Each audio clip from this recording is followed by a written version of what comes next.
Dear audience, Assalamu alaikum wa rahmatullahi wa barakatuh, and welcome back to a new mini tutorial with a new topic of program conflicts management skills.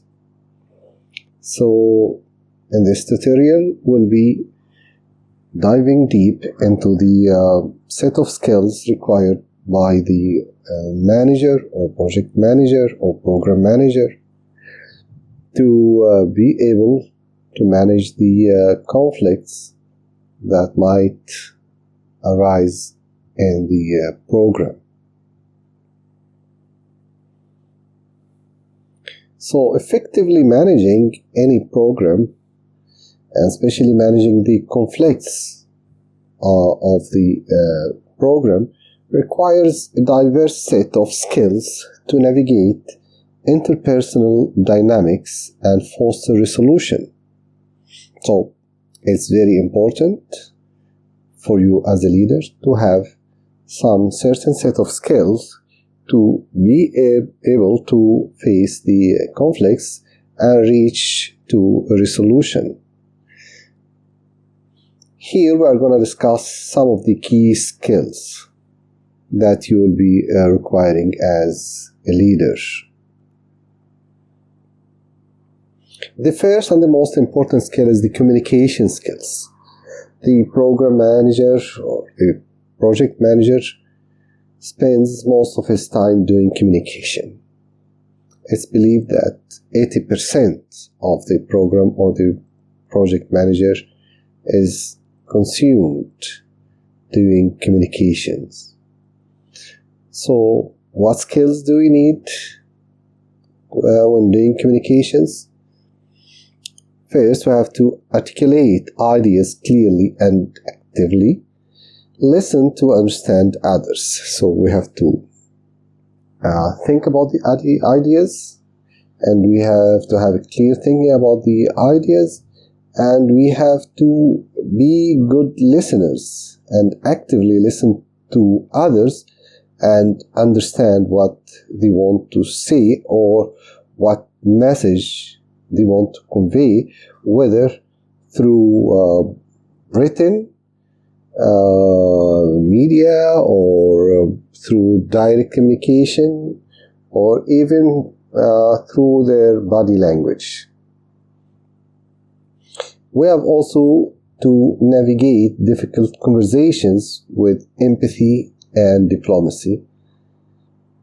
It's uncommon to have difficult situations and difficult conversations during the program life cycle.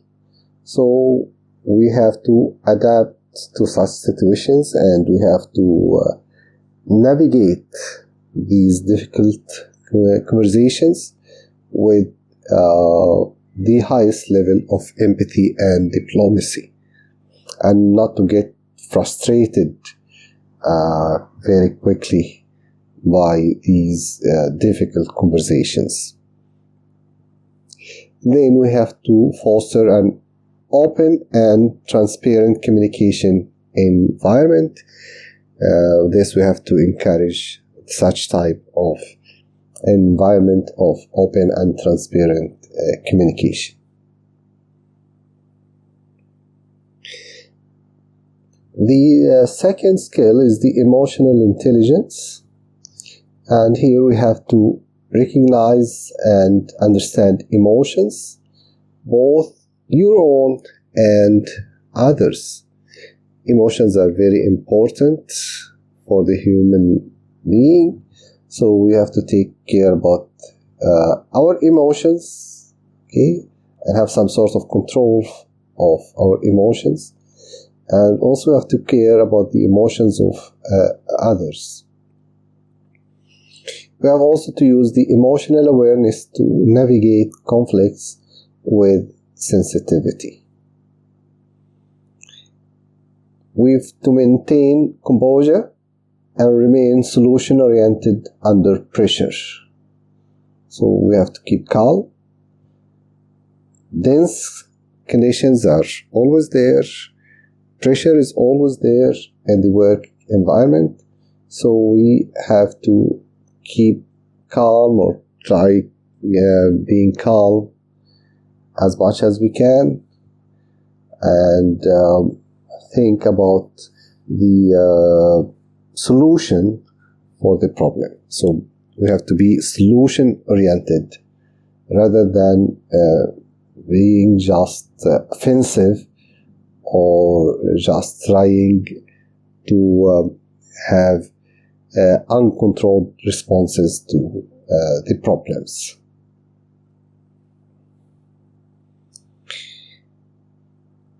Then negotiation and mediation. So negotiation and mediation skills are very important. Okay, we have to be good negotiators.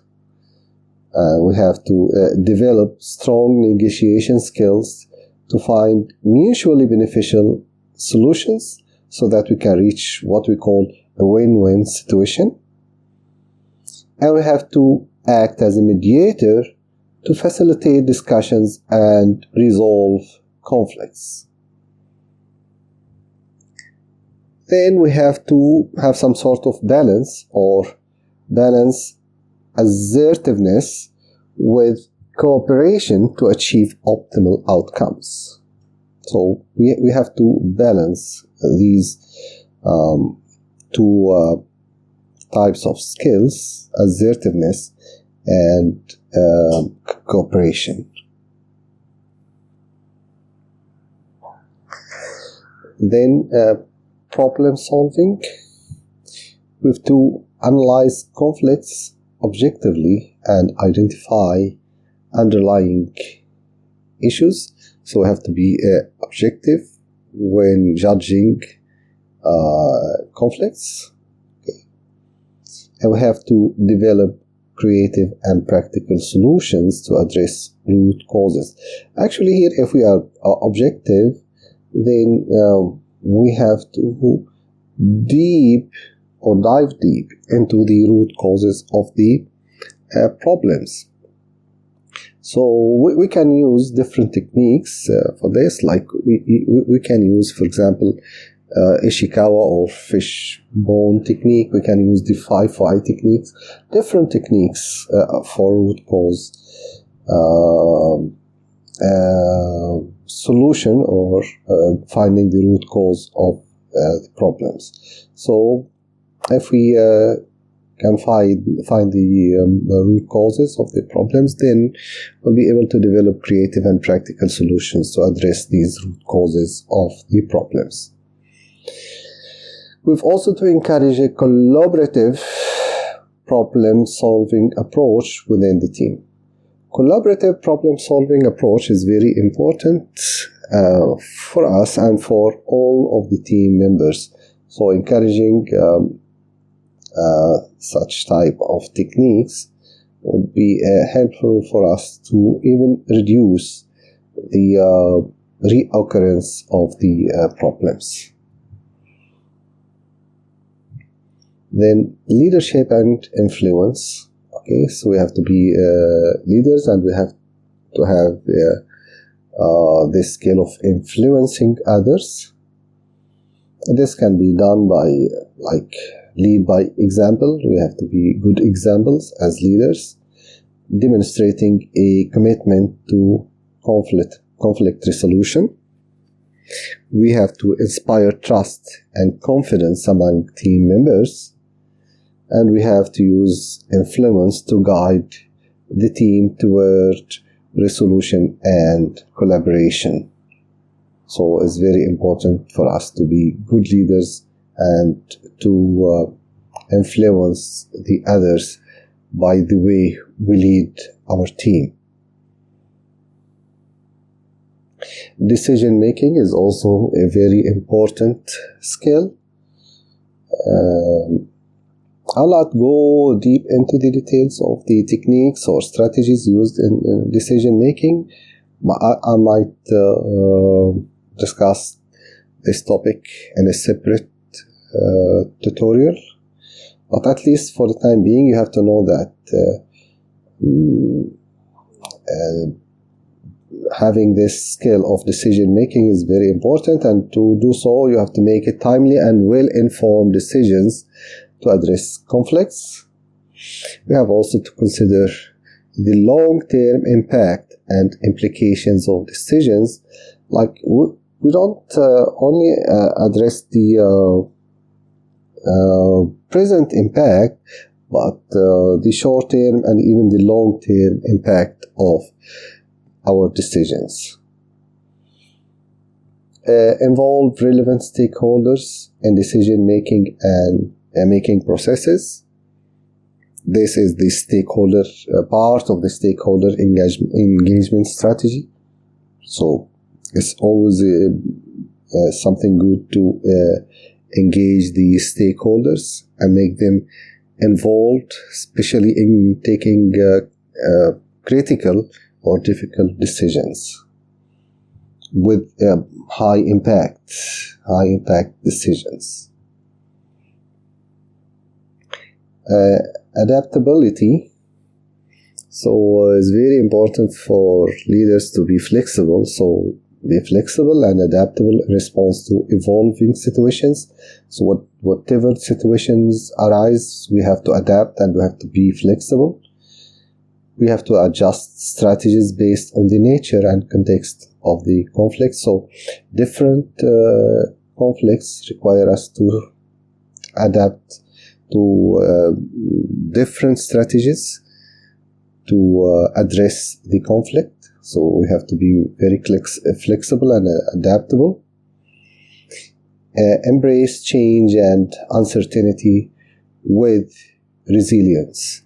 So we have sometimes to be tough yet gentle.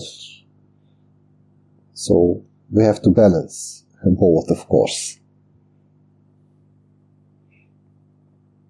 Then team building. It's very important to build our team, and we know the stages, different stages for team building. Okay, I'll not discuss this either here, but maybe later I'll talk about this special topic. But for the time being, we have to know that we have to foster a positive team culture that values collaboration, and we have to build strong relationships within the team and prevent conflicts, of course, as much as we can. Conflicts always arise, they are always there, but we have tried to, if not to prevent, but at least to minimize. Promote a sense of unity and shared goals among team members. This is very important, that they feel that they are in one family.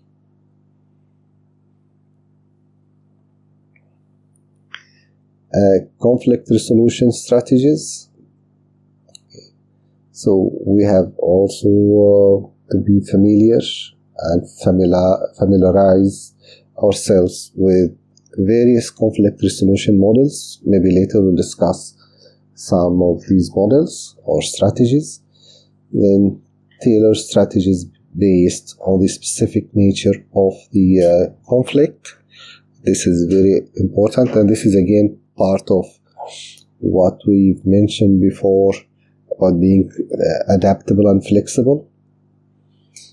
Then implement appropriate interventions to address conflicts constructively. This is very important, to have the appropriate intervention approach and to be constructive.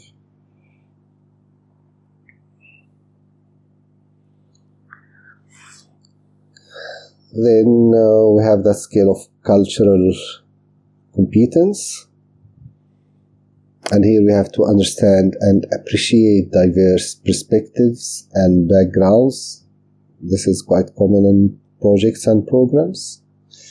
Navigate conflicts that may arise due to cultural differences. This sometimes happens, that we might face situations when we have conflicts arising because of cultural or religious differences. Then we have to foster an inclusive environment that values diversity. This is very important. We have to value diversity so as to try to minimize the conflicts arising because of diversity, rather make use of this diversity that we might have in our program. So, in conclusion, by honing these skills, leaders can effectively manage program conflicts. They can also promote a positive team dynamic and contribute to the overall success of the program. Here we end. I hope this session was of help to you, and I'm looking forward to meet you very soon in some new tutorial. If you like this tutorial, please subscribe to my YouTube channel. Thank you and goodbye.